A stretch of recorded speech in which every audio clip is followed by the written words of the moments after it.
ये बताइएगा कि नशे का मरीज़ जब ठीक होके जाता है यहाँ से, तो उसका फ़ॉलो-अप कितने टाइम तक चलता है और उसका टेस्ट कब तक फैमिली करवाती रहेगी? जो आफ्टर केयर प्लान हम उसके बारे में जो बात करते हैं। मैं ये समझता हूँ कि अगर नशे का जो मरीज़ है, जैसे कि इलाज के फ़ौरन बाद हम एक प्रॉपर प्लान देते हैं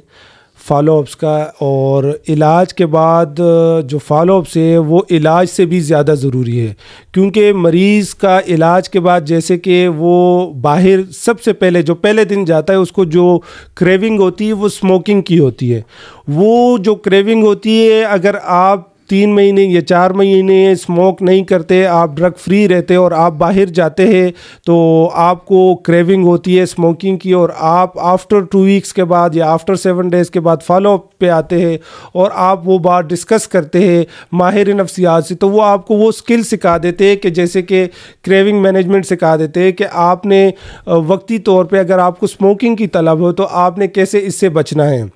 दूसरी बात ये कि नशे के मरीज़ का जो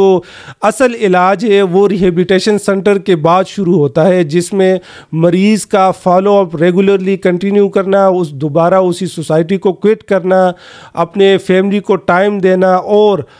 हर वक्त मतलब पेशेंट को ये ज़रूरी नहीं कि बताना है कि आपने 2 हफ्ते के बाद ही टेस्ट करवाना है। रैंडमली किसी भी टाइम उसका हफ्ते बाद, कभी 2 हफ्ते बाद, कभी 3 हफ्ते के बाद उसका टेस्ट करवाते रहना। और मैं ये समझता हूँ कि नशे के मरीज़ का जो टेस्ट है